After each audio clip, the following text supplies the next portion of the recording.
Hello అండి, అందరికీ నమస్కారం. ఆంధ్ర ప్రజలకి ఒక విషయం చెప్పాలనుకుంటున్నానండి. నిన్న రోజా గారు ఏదైతే ప్రెస్ మీట్లో తిరుపతి దేవస్థానంలో జరిగినటువంటి లడ్డు ఎలాంటి కల్తీ లేదు, ఈ చంద్రబాబు నాయుడు గారు అండ్ ఈ పవన్ కళ్యాణ్ గారు కావాలని ఇది చేశారు, కాబట్టి శ్రీవారి భక్తులకి వీళ్ళు క్షమాపణ చెప్పాలి, వీళ్ళకి సిగ్గు లేదు అనే ఇదిలో మాట్లాడుతుంది.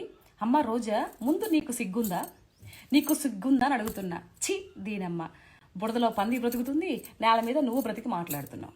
వేస్ట్ అనిపించట్లే జీవితాలు? దేవుడికి ఎంతో ఇష్టంగా భక్తిగా పూజ చేస్తారు ప్రతి ఒక్కరు, నువ్వు కూడా చేస్తావు. కానీ నీ దొంగ పూజని నిన్న నువ్వు మాట్లాడిన మాటలతో క్లియర్ కట్గా అర్థమవుతుంది. ప్రజలకు మొత్తం, ఆంధ్ర ప్రజలకు మొత్తం కూడా అర్థమైంది. 2029లో మీరు ఏదైతే ఎలక్షన్స్కి అప్పుడు వెళ్తారు కదా, ప్రచారానికి వెళ్తారు కదా, నిజంగా ఎస్పెషల్లీ నిన్ను, నీ అండ్ కో టీంని, జగన్మోహన్ రెడ్డి గారిని, ఎవరినైతే అందరు ఉన్నారో మీ పార్టీ నాయకుల్ని ప్రజలు చీపుర్లతో చాటలు తీసుకు రెడీగా ఉన్నారు కొట్టి తన్ని తరమడానికి. అది నువ్వు గుర్తుపెట్టుకోవాలి. వైవి సుబ్బారెడ్డి ఎవరమ్మా? ఎవరు వైవి సుబ్బారెడ్డి? జగన్ అనుచరులు కాదా? ఇంతకుముందు టీడీకి చైర్మన్గా పనిచేయలేదా? మరి ఆయనే లడ్డులో కల్తీ జరిగిందని చెప్పి ఒప్పుకున్నాడు. కళ్ళేమన్నా దొబ్బాయా నీకు? దొబ్బాయా అంట. నిన్న జోగి రమేష్ గారి దగ్గరికి నువ్వు ఏదో పరామర్శించడానికి వెళ్ళినప్పుడు ఏం చెప్తున్నావు?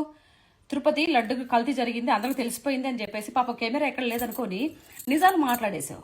యాక్టింగ్ ఎంతసేపు చేయగలుగుతావు రోజా? నువ్వు ఎన్ని రోజులు చేయగలుగుతావు? నిజాలు ఎప్పటికైనా ఆ పైన దేవుడు విగ్రహం అనుకుంటావేమో, సాక్షాత్తు మనిషి ఆయన ఏదో ఒక రూపంలో బయట పెడతాడు. మీ పతనం అనేది కూడా స్టార్ట్ అయిందని నేను అందరికి చెప్తున్నాను. ఏదో నువ్వు విర్రవీగిన మాటలు ఏవైతే ఉన్నాయో అవి నీ దగ్గర లేకపోతే నీ వాళ్ళ దగ్గర మాట్లాడుకో. సిగ్గు లేదు, బుద్ధి లేదు. పవన్ కళ్యాణ్ గారి గురించి కానీ లేదు బాబు గారి గురించి కానీ మాట్లాడితే దవడ పగిలిపోయిద్దని నీకు ఈ విధంగా చెప్తున్నాను. ఇంతమంది ఎంతో ఇదిగా కొలిసే లడ్డులో కల్తీ జరిగితే దాన్ని నువ్వు మాట్లాడకుండా నీ వాళ్ళ కోసం దొత్తుగా పనిచేస్తూ వెనకోసుకొచ్చి మాట్లాడుతున్నావు చూడు. నీకు సిగ్గు లేదు, సిగ్గుండాలి. మనిషి బ్రతికితే కొంచెమైనా మనం దేనికోసం బ్రతుకుతున్నావా, ఎలా బ్రతుకుతున్నావా, ఏంటి అని చెప్పేది కొంచెం మైండ్లో ఆలోచించాలి. నీకు సిగ్గు సరే ఏమి లేవు కాబట్టే వదిలేసి నీచమైన రాజకీయాలు చేసి ఈరోజు నువ్వు మాట్లాడుతున్నావు. సిగ్గు తెలుసుకో. నీ పతనం ఆల్రెడీ స్టార్ట్ అయిపోయింది, చూపిస్తాడు భగవంతుడు. ఓకే, సో ప్రజలు కూడా బాగా అర్థమైపోయింది నీ గురించి ఏంటనేది.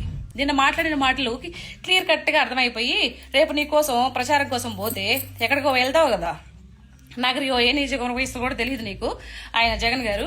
కాబట్టి వాళ్ళు చీపుర్లు చాటలు అని రెడీగా పెట్టుకున్నారు. కోడితే దిమ్మ తిరిగిపోవాలి నీకు. అది దేవుడితో పెట్టుకున్నారు కదా, అందరికి దిమ్మ తిరిగిపోయింది. 3D పిక్చర్ కనిపిస్తుంది. ఓకే, సో నమో వెంకటేశ, జై Shri Ram. Thank you so much.